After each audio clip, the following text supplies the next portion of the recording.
eighth wonder of the world, basically a geek show. And here are your hosts, Mike and Jack. Welcome, ladies and gentlemen, it's episode 52. We finally have a full deck of cards. Basically a geek show. Never. The numbers mean nothing. Numbers mean nothing indeed. Alrighty. So, this is actually one of those weeks where it's actually shaping up to be a pretty scarce show, until a lot of news kind of dropped within, the past, 24 hours, which really makes things easy for us. So let's get started. The first is going to be a bit of a discussion, actually. It's not going to be news related. I just wanted to discuss, the current state of Transformers comics. Longtime listeners might recall that, I've been very, open about my praise for the current direction that IDW Transformers comics have been taking since, the Last Stand of the Wreckers miniseries, more continuously since the Death of Optimus Prime episode that kind of kicked off the current direction in full. Point being, I love Transformers comics right now. They're fantastic. But there seems to be a bit of a concern amongst the fandom given the current direction of the comics. I just sort of wanted to discuss this because, discussing Transformers fiction, particularly in the regard that I'm going to get into, is always kind of a touchy subject when it comes to this franchise. So, now, you said that some people have been kind of concerned with the direction that it's going. Yes. Where is this concern what's causing this? Okay, so, IDW, when they first got the Transformers series years and years ago, up until, I would say, the All Hail Megatron series, which, nobody should read it because it's awful. It was before the current direction. Before IDW really started getting awesome, All Hail Megatron kind of stunk. But I liked it. All Hail Megatron? Yeah. Or Megatron's One on Earth? Oh, never mind. Yeah, no, you're confusing it with Megatron Origins, which is awesome. Megatron Origins is awesome, but All Hail Megatron, which is the premises the Decepticons have won and are running rampant on Earth, is actually pretty terrible. Your face is... Go on. Anyway. Starting in All Hail Megatron... So, okay, sorry, I'm gonna back up a bit. When IDW first started, all of the characters... Both the characters chosen and the character designs really didn't reflect toys at all. Which is interesting because, one of the more cynical takes that you could take on the Transformers franchise is that it exists just to sell toys. Right. But IDW really broke with that. Their early comics, weren't toy referential at all. They gave everyone completely, redesigned bodies that weren't reflected in any toy design. And, they also chose characters who hadn't really had a toy presence in ages. For example, some of the main Decepticons from the, first initial run of IDW Transformers comics were Runabuck and Runabout and Blitzwing. Three characters who, at least at the time of the comics publication, hadn't had new toys since G1. So it was kind of IDW saying, look, we're just doing what we want. And, All Hail Megatron kinda changed that. With All Hail Megatron, it was kind of meant to give everyone a reboot. It wasn't so much a reboot as it was just a means to it was a fresh jumping on point for new readers. So all the previous IDW continuity they had built up until then, they kinda said, we're jumping ahead 1 year, the Decepticons have now won, and we're gonna pick up from here. So new readers could hop on. Thing was, a lot of those new readers, Hasbro figured would be familiar with toys, so they issued a statement to IDW that certain characters had to have new bodies that reflected their toy designs. The most notable being, Starscream. In previous IDW continuity, Starscream, when he was on Earth, had a G1 style body, but he transformed into an F-22 jet, and that kind of influences G1 style body so that it was G1, but kind of an updated G1. Right. When All Hail Megatron came around, and they gave him his masterpiece, Starscream body, which is slavishly G1. He transforms into an F-15 Fighting Falcon, which a lot of people were confused about, seeing as the F-15 is a inferior fighter aircraft to the F-22, so why Starscream downgraded was never actually explained. But Hasbro started saying, we're going to get some character design, some toy-centric character models in there. And that actually didn't bother a lot of people, because Transformers, by their very nature, tend to change body designs. They can always scan new alt modes or whatever. It really wasn't that big of a deal if they're just redesigning certain characters to look like their current toy iterations. Then a bunch of stuff happened in IDW that quite frankly wasn't that good. All Hail Megatron was sucked. Maximum Dinobots was even worse. But then we jumped into Last Stand of the Wreckers, and with Last Stand of the Wreckers, Nick Roche, one of IDW's artists, was given free reign to do whatever he wanted. With character design. This sort of led into the Chaos event, which led into the death of Optimus Prime, which, spoilers, Optimus Prime does not die. Then we had the two series running concurrently from there, More Than Meets the Eye and Robots in Disguise. And the thing about those series was that they went back to sort of the early IDW style of the artists are going to give these characters an interpretation all on their own. Right? We're not going to base them on any toys. But then Hasbro, noticing the immense popularity of this new IDW direction, started creating toys in the style of IDW's designs, which at first was a good thing.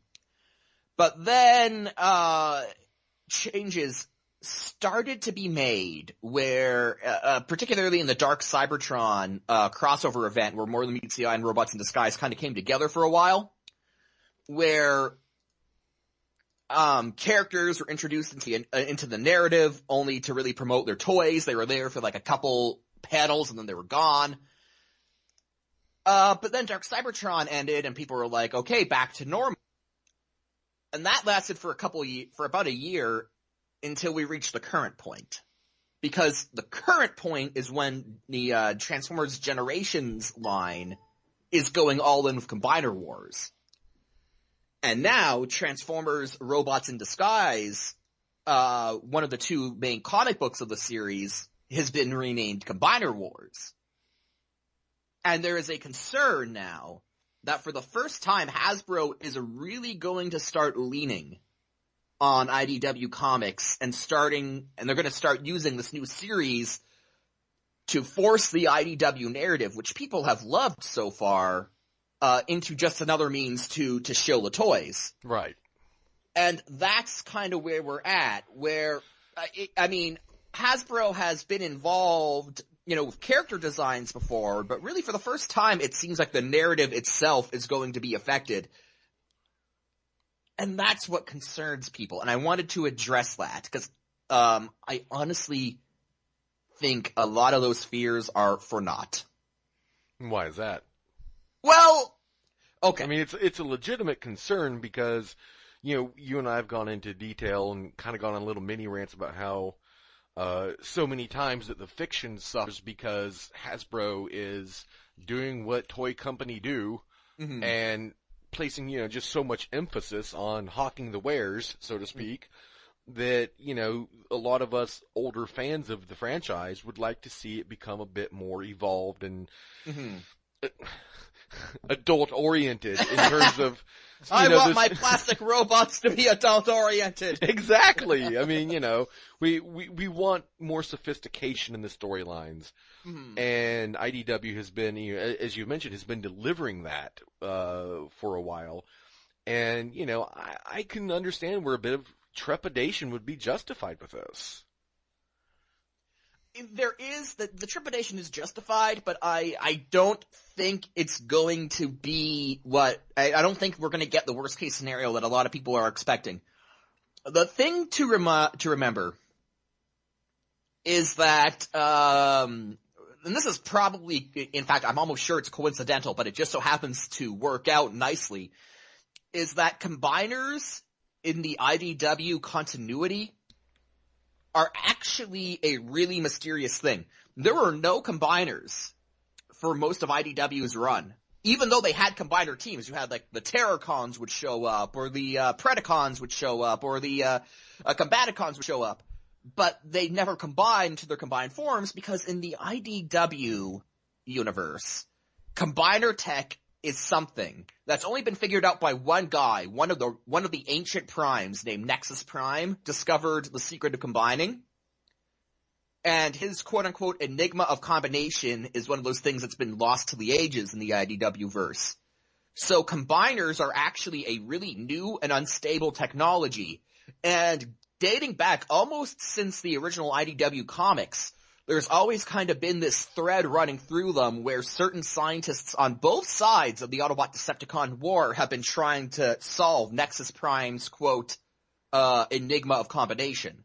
So it's entirely coincidental that it just so happens that the toy line that's being pushed in the comics now is called Combiner Wars. But I think from a narrative standpoint, it's not actually that bad because, well, we've already established that the search for combiner technology in the IDW universe is a big fucking deal. Right. So the idea that we're now going to get a series that sort of explores that, and they've been building up to it the last couple of issues before Combiner Wars. They found, quote, the enigma of combination. It turned out it was an actual device and not a concept that had crash landed on Earth because everything that's lost on Cybertron ends up on Earth. Of course, because reasons. So the enigma of combination has now been found, and that's kind of helping along this new era. Dude, what if all of our left socks end up on Cybertron?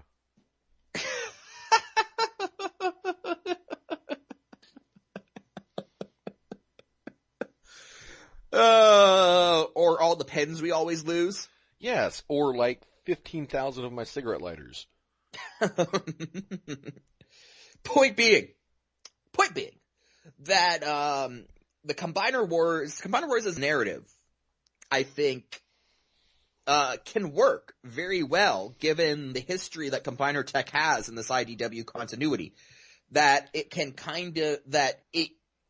it will ultimately be there to hawk the toys, but IDW has talented enough writers where they can say, hey, this has been actually a thing in this continuity for a long time, and we can make this work in a way that both hawks the toys and expands on this comic series' previous continuity. So basically what you're saying is that people shouldn't get too upset because in this particular instance, though Hasbro is using the IDW franchise, IDW's universe within the franchise to, increase toy sales or as a tie-in, that because in this particular instance it's such a natural fit that it's not harming anything. Exactly. But what about the ever-present slippery slope fear? I mean, it fits this time, but do you actually think that, they recognize this on the Hasbro end and like, yeah, this could work out really well. This is fortuitous, as opposed to, this is the thing that we're doing and it just so happens that this one is not going to be detrimental. It's probably the latter, but the thing that we have to remember about Combiner Wars is that apparently this is something that they plan on doing for a while on the toy end of things.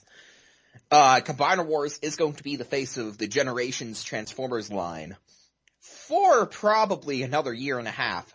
So that's that's 18 issues of comic books, which in terms of comic books is a pretty lengthy run before we get to the point where a new thing comes along that might not fit as well. And to that point, it's almost like, well, we'll worry about that when we'll cross that bridge when we get to it. But even more than that,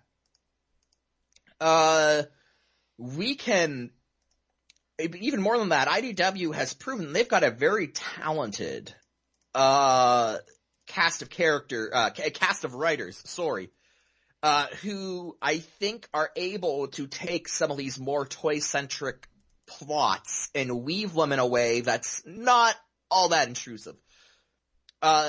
James Roberts has been practically a god among Transformers fans for his work on IDW. Just one example. In terms of kind of just the fiction as a whole, I also think that IDW and Hasbro recognize that they can't go too in on this. Because, as I said, there are two main comic book series going on with IDW. There's Robots in Disguise, which takes place on Cybertron and deals with the politics of Cybertron, now that the Great War is over. And then there's More Than Meets the Eye, which follows Rodimus and his crew searching for the legendary Knights of Cybertron out in deep space. Now, both series have been celebrated, but it seems to be that More Than Meets the Eye has always sort of had a louder, more passionate fan base. Right. Now, it's Robots in Disguise that's being turned into Combiner Wars. More Than Meets the Eye, both Hasbro and IDW have said, More Than Meets the Eye is going to be doing its own thing, completely disconnected from Combiner Wars. So it seems that Hasbro realizes they can't push all in on this toy advertisement plan, because there's a recognition that a lot of people like More Than Meets the Eye and don't want to see it go down this route, and they're saying, no, we hear you and we're not going to do it. So, going forward to a point where the concept, whatever concept Hasbro might force on IDW, may not fit as well as the Combiner Wars stuff does, that's always a possibility. But between Hasbro's apparent recognition that they can't force it too hard and the talent of the IDW writing staff, I'm actually not all that concerned about it. I suppose that's fair. And I don't disagree with you, but it does make me, and I get it, any potential cause for fear based on what you're saying would be, about 1.5 years to 2 years down the road. But it is still kind of worrisome because it shows that Hasbro, at the same time, they are showing a bit of sensitivity to the concerns of the fan base by not touching More Than Meets the Eye, but they're still touching something. Uh-huh. And this just, I don't know, maybe I'm just overly cynical. I know that I am in most cases. But this just harkens to me of this whole thing of, this is how it starts. Mm-hmm. And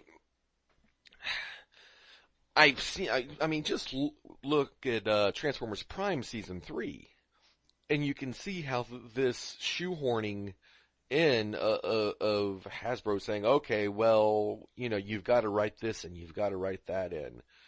When the idiocy of the executives is at a level that the writing staff, no matter how talented, cannot compensate for, there could be problems. Mm-hmm. And it's not necessarily, I'm not saying that IDW's, roster of writers are not talented. They very much are. They're very talented. But there's only so much that they're going to be able to, you can only pull so much shit out of your ass. Mm-hmm. Is what I'm saying, on the fly. When you're trying to write something and someone throws a curveball at you, oh, well, you've got to include this, you've got to include that. Transformers Prime Season 3. Guys, you're gonna have to use dragons now. What? Right, exactly. And sometimes if you're trying to write something, if you have a specific goal in mind, hey, I want to accomplish this with this particular piece that I'm writing, and then someone says, okay, yeah, and I need to have this, that, and the other thing in there too, but not too much, just enough of this, and just a hint of that. And then at that point, you're like, fuck me.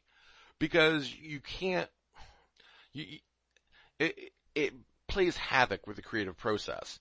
And I don't care how good you are. To a certain point, you can only compensate for so much.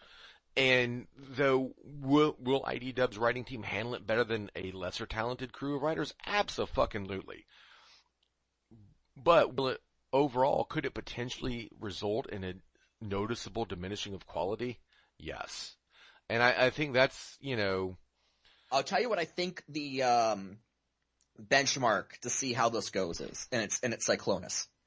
Thing about Cyclonus in the IDW verse is that he's not a Decepticon. Okay. He's not an Autobot either. Basically, he's a member of Starscream's Ross Pro party.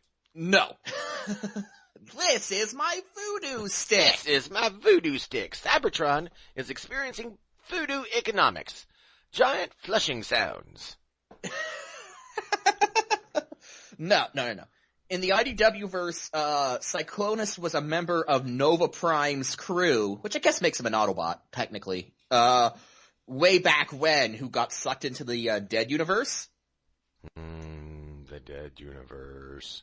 He's not dead anymore, but the point being is that he's actually, in this continuity, he's actually a really old Cybertronian from before the Great War. So he really doesn't have any allegiance to the Decepticons, and he actually he doesn't really care all that much about the current Autobot-Decepticon divide. Point being, though, that he's kind of an original creation. They kind of reinvented Cyclonus. A lot of classic G1 Cyclonus is in there, his sense of loyalty, his sense of fealty, but they kind of really radically altered him. He's got a very thin, almost skeletal-like appearance, and he's kind of presented as almost the samurai/medieval knight swordsman. Now, the thing about that is that Combiner Wars Cyclonus, which we covered a few shows back, is a very G1 referential Decepticon that forms the torso of a Combiner based off Galvatron. Right. A lot of people are actually disappointed when it turned out the new Cyclonus toy actually looked nothing like comic book Cyclonus because they want comic book Cyclonus. Point being that Cyclonus is part of the more than meets the eye side of things, so he should be safe from a lot of this Combiner Wars rejiggering. The benchmark's gonna be how they handle Cyclonus. If they let IDW Cyclonus be IDW Cyclonus, then I think it's proof that we really don't have anything to worry about, that they will know where to restrain themselves. If IDW Cyclonus gets reinvented to resemble in any number of ways his new Combiner Wars toy, then I think we all have permission to panic. Okay. But given that IDW Cyclonus is supposedly in the show that's going to be left out of this he's in the comic book that's going to be left out of this entirely, I think that's the benchmark to see how they're actually going to restrain themselves. And so that's where I would go, that's where I would look going forward. Yeah, that actually does make sense. Though, I mean, what if they just end up leaving more than meets the eye Cyclonus alone and ended up having a different version of Cyclonus in Combiner Wars? I don't see how they could possibly do that. They have really stepped away from having multiple versions of the same character. Like IDW is its own thing. They're not interested in bringing in like characters from the quote-unquote multiverse. So, damn it, hang on. Someone's at my door. I'll be right back.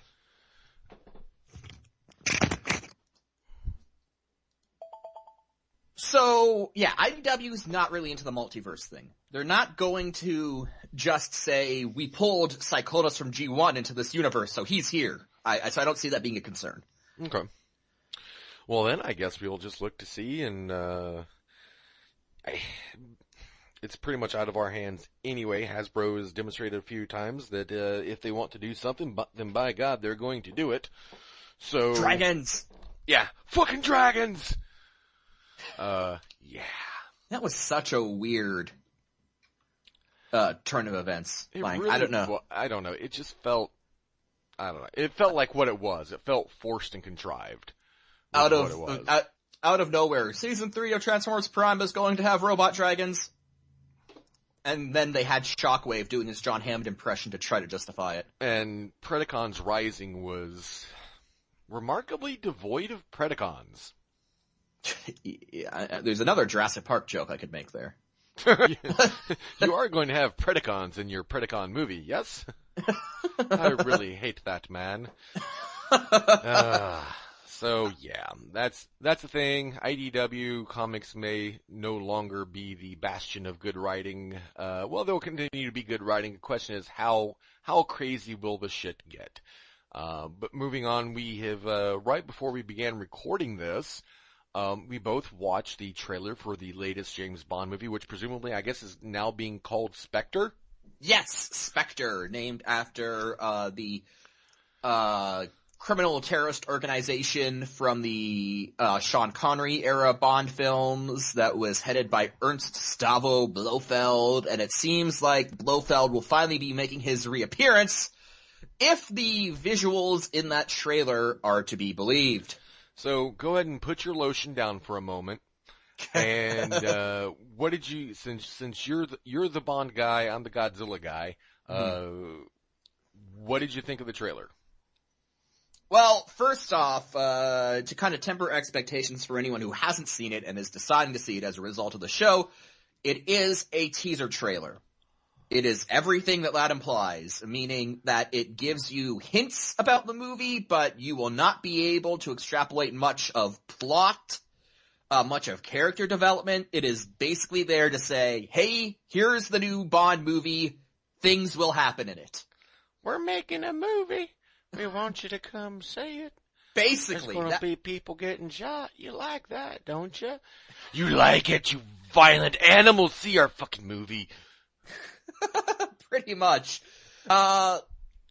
So, in terms of content, it's a teaser trailer. That's what it is. So I'll keep that in perspective. Now, within the context of being a teaser trailer, there were a few interesting things that caught my attention. The first is, when Bond is going through, some personal effects recovered from Skyfall, being his family's estate in Scotland. Skyfall, of course, got blown up real good at the end of, Skyfall. One of which shows a picture of Bond, his father, and what appears to be another person. And then there's also a burnt government document that says Certificate of Guardianship. So, Bond has a brother, maybe? Perhaps. That was the first thing that caught my mind. What if this is like the gritty reboot of Rain Man? And Bond, and Moneypenny even says, in a voiceover over, that shot, it's like, you have a secret, but you don't tell anyone. So Bond has obviously been keeping this a secret for some time. I found that really, really fascinating. That's going to be one of the things that I took away from this. That's the big bomb dropped that I would take away from this, at least. And I want to see where they go with that, because Bond's always been an only child, and I sort of trust the people who have been making the rebooted Bond series since Casino Royale. I trust them to do things well, but if you're gonna drop, Bond's been going for over 50 years, and if you're gonna drop this new major element of his backstory into it, then, you better bring your A game, is I guess what I'm saying on that front. And now, like I said, I wouldn't call myself a fan of the Bond series, but I'm certainly not adverse to it. They've always been very hit and miss with me. And I do enjoy the movies, but only when I'm in, certain moods, basically, to watch them. But James Bond has always been this kind of, dehumanized character. He's, for lack of a better term, he does tend to be one-dimensional, but it works for him. He's a killer. I mean, he kills for the good guys, but he's still a fucking killer. Mm-hmm. And I don't know. I kind of, doing this, and this was actually what I did think when I was seeing that trailer, is that, I think they're trying to give him too much characterization. Mm-hmm. They're kind of, because he is, by nature, by definition, rather monolithic in that regard. Yeah. He is a killer. You don't know his backstory. Well, you've always kind of known his to a degree. Skyfall expanded most on it. The thing about Skyfall, though, was that Skyfall didn't have anything new. It just sort of confirmed or showed what we had been told all along. we always knew that he was from Scotland. We all knew that we all knew that his parents had died when he was young, and we always knew he was an only child. And or did we? Bah, bah, bah! I don't know. I mean, and I know them trying to give Bond a bit more of an emotional edge. I know it's not unprecedented. I mean, you had, Bond get married and then his wife get shot up and all this other shit. Well, that was following the books, actually. That was back when they were still basing them off Ian Fleming books. Right. So and Bond's marriage lasted for all of one movie before, well, Blofeld killed her. Right, and, so I get that that's really not unprecedented with Bond, but it's kind of like what you said, they're going to have to do it in a way that still maintains the integrity of the character. In as much as James Bond has had integrity as a character. I mean, he is admittedly one-dimensional to a large degree, but as I've said, it works for him. It's, having a one-dimensional character is not always a bad thing if you make it work. And it's always worked for Bond because of, well, his profession. That's kind of what it's like the idea of the character is there. Well, what would a person need to be the undisputed master of this role?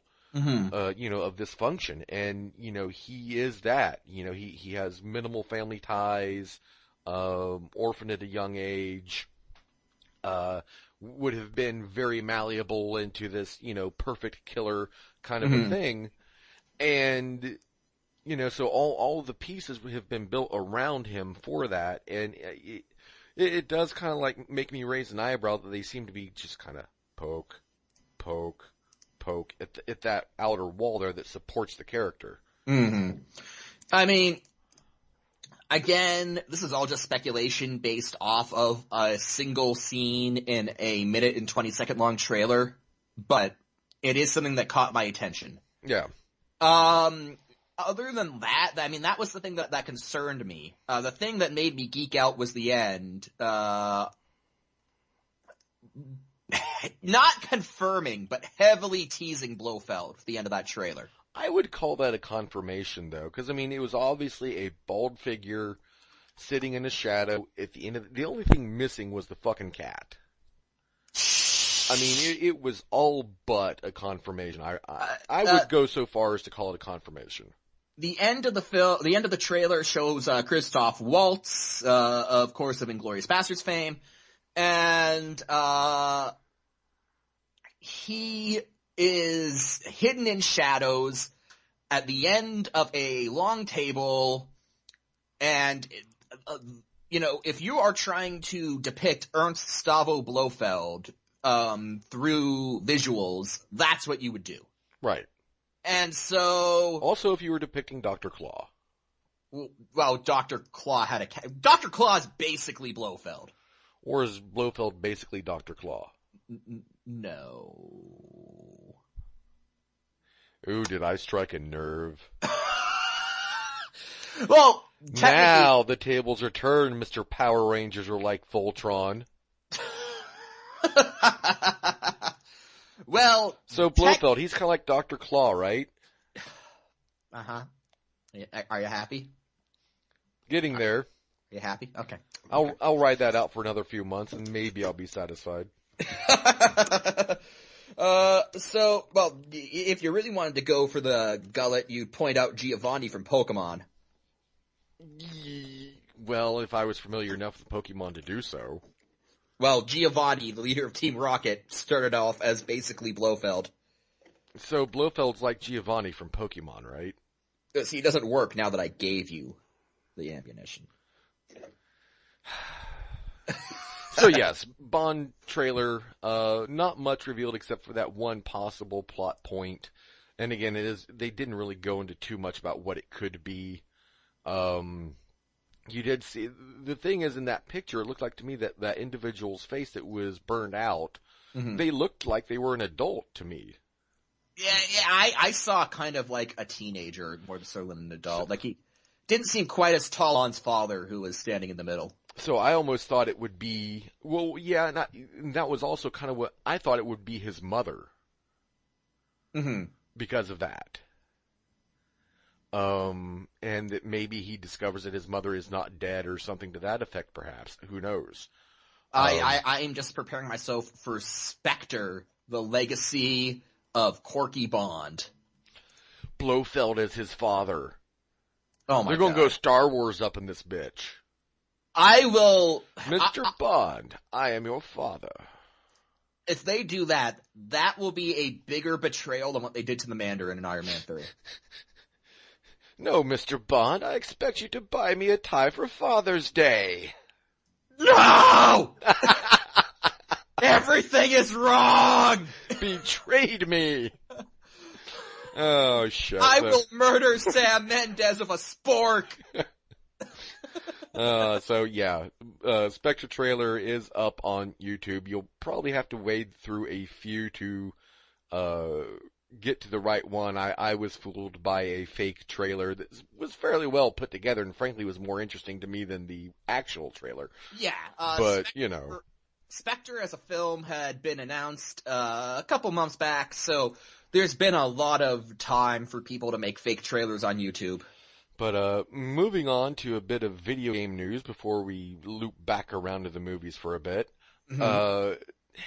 Nintendo last year did announce that there would be a Zelda title coming to the Wii U. Now this was tremendous news to me and both of the other people in the US that have a Wii U. And, so I seen today that Nintendo announced that this game was being delayed. And that's not anything new. Zelda games have always been like that. They're huge games, and they're making this one even more enormous. I think they're going for a Skyrim template with this. Basically, you take the overall base idea of Skyrim, the gameplay style of Skyrim, and you put Zelda over it. Now, personally, I think Skyrim is very overrated. My opinion on Skyrim is like, okay. The reason why I don't think, when I hear that, as someone who's kind of a layman when it comes to the Zelda franchise, my first reaction is they're trying to do the gritty reboot of Zelda. Well, no. I mean, aesthetically, it is very Nintendo. It does not have a gritty or dark look to it at all. When I say they're kind of emulating Skyrim, I'm talking about in this huge open world, you can do anything you want type of gameplay. So it's not going to be Legends of Zelda, Buckets of Blood. No, it's not going to be that. No, it still very much has that very iconic Nintendo art style to it.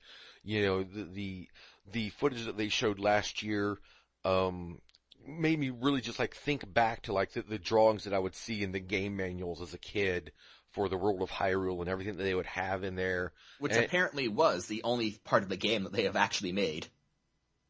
Yeah. And so, yeah, the game is being delayed. We are not going to be seeing it this year. They did not even say that we'll be seeing it next. They did not give an actual release date this time. They just said, yeah, we're delaying it. When you don't get a release date, that's worrisome. They need to get this game out too bad. This is not going to fall into a perpetual development hell. That's the problem. The problem for me with this isn't that I'm not getting a new Zelda this year, though I would have loved to have seen one. My thought is, Nintendo really fucking needs this. Mm-hmm. And I mean, well, they need it. They need it for their pride. They need it for their pride and for their fans' sake. Financially, from a financial standpoint, I mean, Nintendo, as we said a couple of episodes ago, Nintendo is going to be around probably longer than you and I. They're I think they're 127 years old as a company. and they'll probably be around for another fucking 100 years if we don't nuke ourselves to oblivion or all get destroyed in the machine uprising. So, well, they are, whatchamacallit, they did start off as a card manufacturing company. Right. And so Nintendo's financial viability is not at stake, but the Wii U's probably last chance to be considered a viable console is. Mm-hmm. And I say that with the bitterness in my mouth that I feel, because I've always said, I've said this on the show many times, the Wii U is a very underrated system. And its biggest enemy is Nintendo in the way that they've handled, their negotiations with third parties and such. Which has been basically to send them dick pics. Right, yeah. And throwing a fucking 32 gig hard drive into the goddamn thing isn't helping either. I mean, really, fucking, come on. 17 gig downloads for a game on a 32 gig hard drive? Are you crazy? Come on, my PS3 has a fucking 500 gig hard drive. What are you thinking, Nintendo? And I paid more for the Wii U than I did the PS3. I'll tell you what they're thinking. Fuck you! Yeah, I am in an abusive relationship with Nintendo. I have been for years. Just commit to Pokemon. They treat you right. I mean, I'm also, a huge fan of Sony as well. I mean, I love my PS3. Not a fan of Xbox, but that's a discussion for another time. We've already prefer cut that. my systems to work. You see, is how that. Right, exactly. And not spy on me while I pee. I prefer my systems to actually be game systems, and but and to not shut down. If it's not connected to the internet. Right, exactly. But anyway, so this leaves a vacuum because Nintendo also announced that Zelda is not going to be even shown at E3 this year, and that's a problem. E3, for those who might not be aware, is the big video game convention of the year where every studio puts out their newest offer. It's where you basically want to make as big a splash as possible. Right, and of course Nintendo needs something to hit hard with. Because the Wii U sales have not been going well. Well, you know what? Me and Jim are very happy with ours, so fuck you, okay?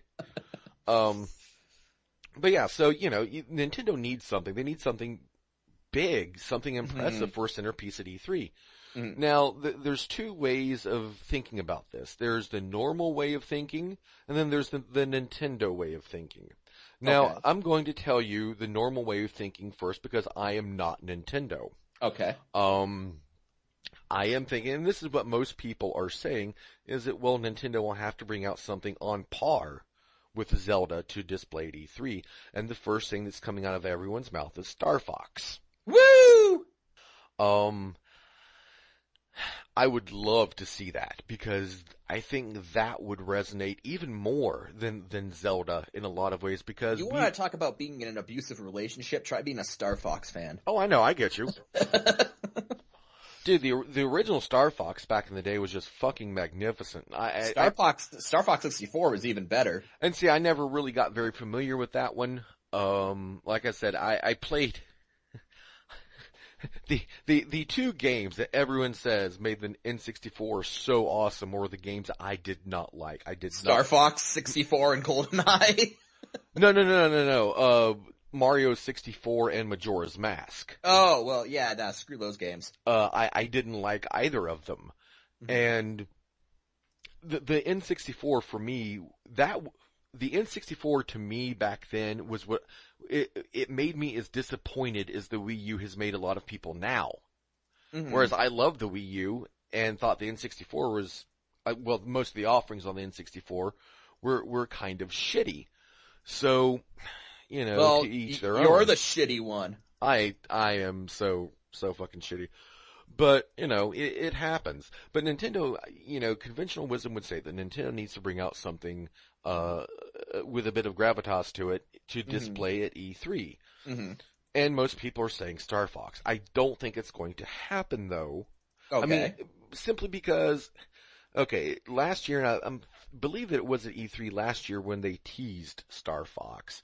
And they showed Miyamoto sitting there playing, this game in the background, which they blurred out but didn't blur out. They obscured just enough to where you couldn't see detail, but you could see shape. And it was that iconic Star Fox gameplay that you could see very clearly going on in the background, though you couldn't make out any details of what was happening. Okay. And they later went on to confirm that yes, Star Fox is going to be coming to the Wii U, and everyone, yee, and spurted all over themselves. And it's good and cool. But just based on so little that was shown last year, I don't know that they will even have enough to display for E3. But it would be, it could very well be Star Fox. Other possible candidates that would really turn some heads would be Metroid. The baby! Yeah, a Metroid which hopefully would redeem Samus as a strong female protagonist, not some blithering idiot. The baby. That, doesn't even activate features on her suit in a situation where it would save her life because she hasn't received permission to fucking do so. God. Whatever. Metroid Other M2, Return of the Baby. Pretty much. God, fucking baby. Anyways. So, that would be something that would be great to see too. And now I'm going to tell you Nintendo's line of thinking and probably what I wouldn't be surprised to see. Okay. Some goofy new IP that I think they're going to Overwatch us. Like a new IP that nobody is expecting. Or will care about. Okay. I could easily see them doing so, or if not a new IP, then something just equally disappointing. The Mario Maker looks cool. Mario Maker, to explain it, it's build your own Mario game, basically.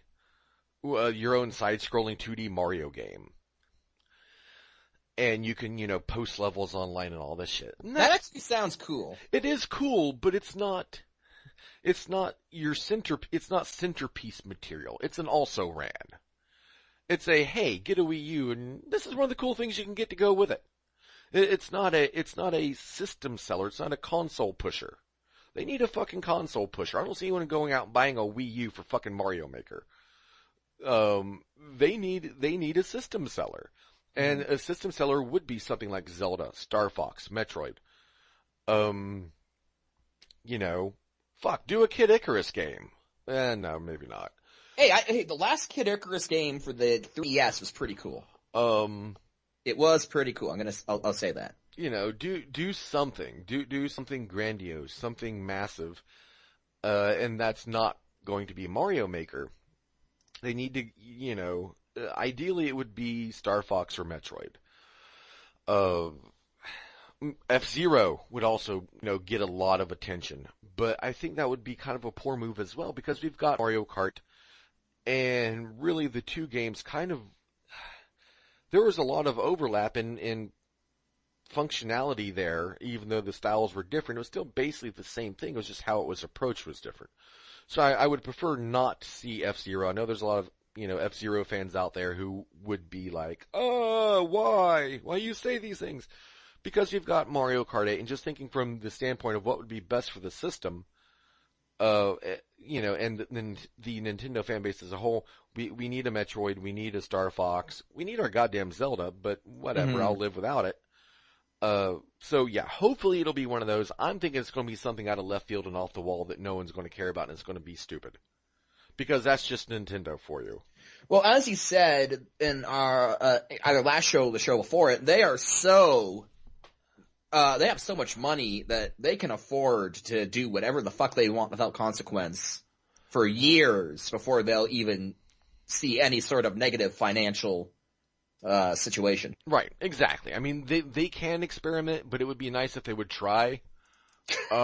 Try to make their customers happy. Yeah, and I mean, the thing is, they have shown that they really are trying to get the Wii U on a stable footing. And now, personally, I think it's too late and it's never going to happen, but they're still trying, God bless them. I mean, they've pretty much come out swinging as of, last year. Mm-hmm. And, the Wii U's got a lot of really good games for it now. But I think it's too little, too late. A lot of these things should have been done at launch. Solid launch lineups are things that we just don't really see anymore. They really are. They really aren't. Like,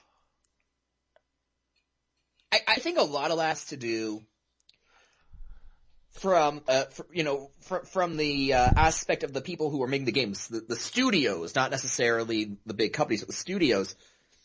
They're turning the launches of individual games into a huge event. It's every Call of Duty game, when it launches, they're like, pre-order at this store or that store to get this exclusive or that exclusive.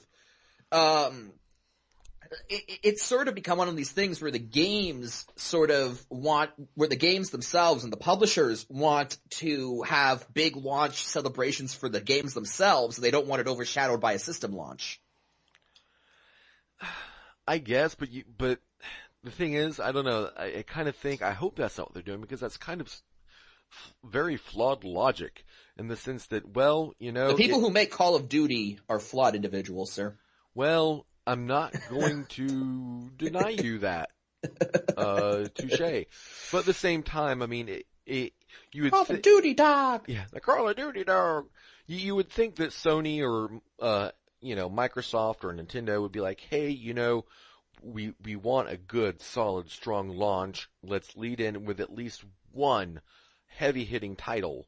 Mm-hmm. Preferably more. I mean, the SNES had Super Mario World. It had F-Zero.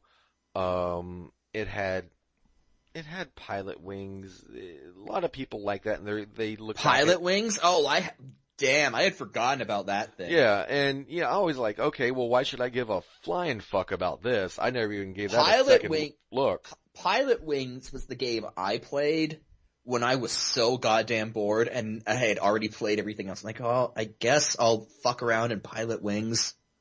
Yeah, but Super Mario World was one of the best launch titles of all time. You go back to, the Game Boy, the version of Tetris that came out on the original Game Boy.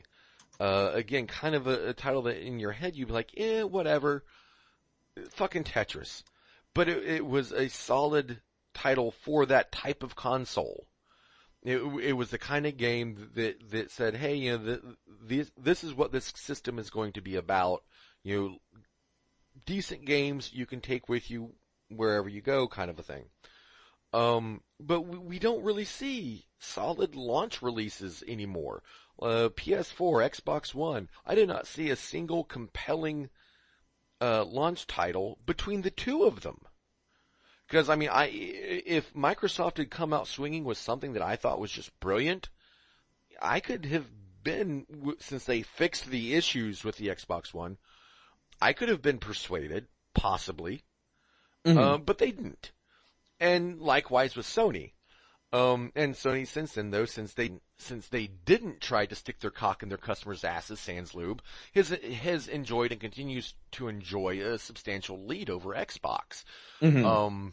But, I'm kind of going off the reservation with this. In short, Nintendo, the Wii U, I think, is past really being a salvageable unit. I said unit. It's, I think, 10, 20 years from now, it's going to be looked at kind of like I think the Dreamcast is now. Something that its full potential wasn't realized. That probably had a lot of ideas and concepts behind it that were ahead of its time. But now it's just so overshadowed by, the big two, as it were. If, you looked at Sony and Microsoft as the US and the Soviet Union, then Nintendo at this point would be like France. Or Britain. Notable, powerful on their own enough to turn ahead, but they're not going to win a war. And that's kind of the state that Nintendo has allowed themselves. They've done it 100% to themselves. And though, yes, it is. I'm glad that they would rather delay a Zelda game than to have it just release and be a flop because it's unplayable and glitchy and they have to rely on patches. I'm glad that they're taking the extra time to get this game to, their standards, so it'll be awesome on launch. Because that's something Nintendo does. They do that right. I'll give them that credit. They don't fuck around with that shit. They will release a game solid, playable, workable on launch. You don't have to fucking download umpteen million updates. You don't have to do all this other shit. And then even then have it be glitchy and barely playable like a lot of the other, like Battlefield 4, Sim City. I'm looking at you, EA, suck a dick. Nintendo actually gives a fuck about its customers in that sense, which is very rare these days. And, I'm glad that they continue to take their time to release a quality product. That being said, though, it does leave me concerned for the system and the fan base as a whole. But that's basically that. Yeah, I can tell you, even I can tell you, not having a potential system launcher title ready for E3, you think they put everything they have into getting it ready, but they will have something. I mean, they'll have something that either is equivalent to Zelda or that they think will be equivalent to Zelda. Or it's just going to be the E3, the Nintendo reps at E3 sitting there at the booth flipping bird to everyone the entire time. Yeah, it's going to be one of two things. It's going to be, okay, this is what we got, and everyone just goes, crazy. Or it's going to be, this is what we got, followed by silence. All right, guys, hear us out. This is why this is cool. And then they're going to try to sell it to us. I'm betting it's going to be the latter because that's just fucking Nintendo. But hey, maybe they'll surprise me and we'll see something pretty fucking awesome. Though we do have a couple of minor things to discuss before we close this show out. Star Trek 3 getting a complete script rewrite. Indeed. Robert Orci has stepped down as director. He's been replaced by, who was it? Justin Lin, the director of Fast and Furious. Now I bet you that fills you with confidence as a Trekkie. Like I said, before we started recording, at least it means it might be a decent action movie, which is really kind of honestly the direction the latest Trek universe has been taking. And unlike most of the other Trekkies out there, I'm actually okay with that. But yeah, it was rumored that, Roberto Orci's script was part of the reason Paramount sacked him, that they just didn't like it. So along with the new director, who in turn has been bringing his own ideas to the table, they're bringing in new writers. Simon Pegg, who plays Scotty in the new series. Yes. And Doug Jung, whatever, don't care. They are going to be the new script's authors. Now, it is notable in the sense that, well, for one thing, it's Simon Pegg, and that kind of has me scratching my head. But it's another thing because they're actually scrapping the old script entirely. They're not reauthoring it. And I think that's a good thing. Because it does mean that the vision is going to be less cluttered. It's going to be a fresh story instead of trying to shoehorn a bunch of different elements together. Right. You're not going to get that thing of it just being, that thing where you sit down and you watch a movie and it feels like it's kind of Frankenstein together. This feels like two different movies that people forced together. Right. Yeah. You won't have that whole Frankenstein feeling. That you get sometimes when you watch these movies when that happens. So they are going to start over with a fresh script, which is kind of concerning to some because they're actually getting to the point where they're about to begin production on this, but at the same time they're still writing the script. Revenge of the Fallen proved you don't need a script to be finished by the time you start shooting. You don't need a script, period, according to Revenge of the Fallen. It still made $800 million, so obviously something was done right. Shit blew up real good. I mean, that's really all that movie had going for it, to be honest with you. See giant robots fight and see explosions for 2.5 hours. Well, to be fair, Michael and Bay, Megan Fox's ass. Michael Bay helmed the creative process once, during the writer's strike that hampered that film. So, for a good portion of that film, we were seeing Michael Bay without a filter just express to us his vision. And that's how we ended up with Devastator's balls. I'm just saying. So yeah, Simon Pegg is going to be the principal author of the new Star Trek script. To me, at least, Simon Pegg is most notable for one of the best movies of all time, Shaun of the Dead. Shaun of the Dead, and then I would also say Hot Fuzz, which is the spiritual sequel to Shaun of the Dead. And see, I didn't like Hot Fuzz that much. Hot Fuzz was awesome. It had Timothy Dalton as an evil grocery store owner. Okay, well, yeah, now I see why yeah. Okay, Had T-Dalt! T-Dalt! Yeah, it makes sense now. And this is a quote from Simon Pegg as, posted on Screen Rant. But this actually, when I read this actually harkens back to kind of what I said about the IDW writers earlier in the show. He says, it's completely new. I haven't read, Bob Orci's script and they didn't want us to. So we went back to the drawing board. We had creative meetings with Justin and there were things that he wanted in there as well. I haven't written like this before. I've never been a custodian of something. It's usually my own things that I'm writing. Whereas with this, you're given a bunch of stuff. Look, we want this in it and this in it. Or Justin will say, he's got an amazing visual mind, Justin. He's great at that kind of choreography. So he'll say, what if this happens? So I go to Doug and say, okay, right, let's try and get that into it. So it's an interesting process. And so this is exactly what I'm talking about earlier. You have the writers and they're trying to, create their own vision of, what's being given to them, the task assigned, hey, write a script for this movie. Mm-hmm. And then you've got these guys coming in, they'll say, hey, we want this, we want that. And they are trying to, weave all the pieces together with their words. And, that's how every movie gets made, for better or for worse. But I think a lot of times, if you give the writers more creative control, you end up with a better product in the end. Mm-hmm. Indeed. Look, Simon Pegg is amazing, right? So I'm just gonna say that, I have very high knowing he's penning it has actually made my expectations for this film higher. It makes me feel, I am happy. I think it's an unusual choice just because of what you kind of associate Simon Pegg with. He's a very comedic writer. And I'm thinking this in my mind. You've got Simon Pegg penning the script. You've got this guy who's kind of like this fast-paced action thriller director. I'm thinking we might end up with like Die Hard in space. Mm-hmm. I don't know if that's a good thing. I think it could work. I think it could work if it was structured properly. At the very least, it should have some good one-liners. Indeed. And it should have, Simon Pegg's method of comedy is very clever.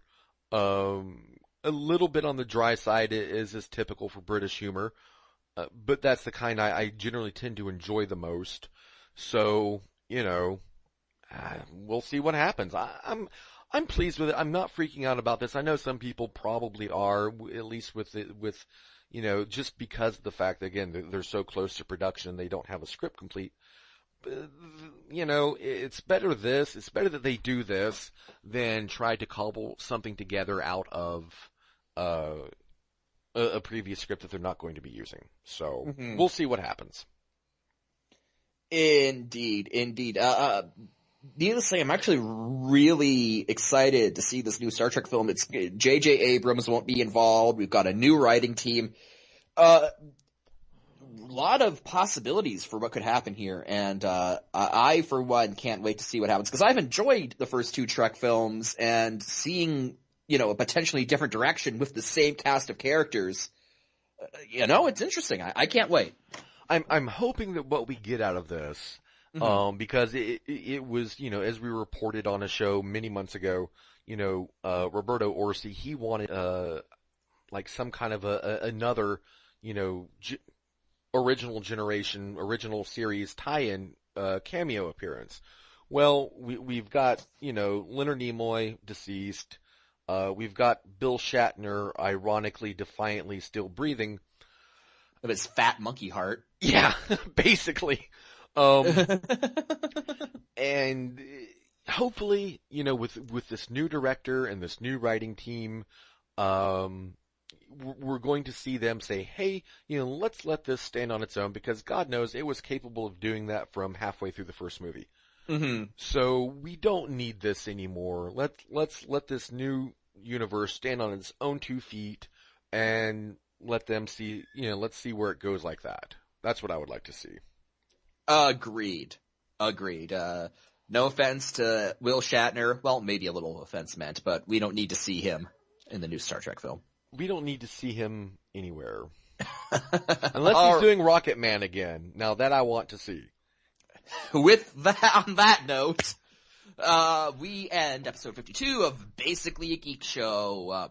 All of our platforms, Spreaker, Stitcher, YouTube, iTunes. Catch us at basicallyasportshow.com, on Twitter at a Geek Show, and you can send us your hate mail at basicallyageekshow@gmail.com. For Jack, this is Mike, and we're signing off. Good night, ladies and gentlemen.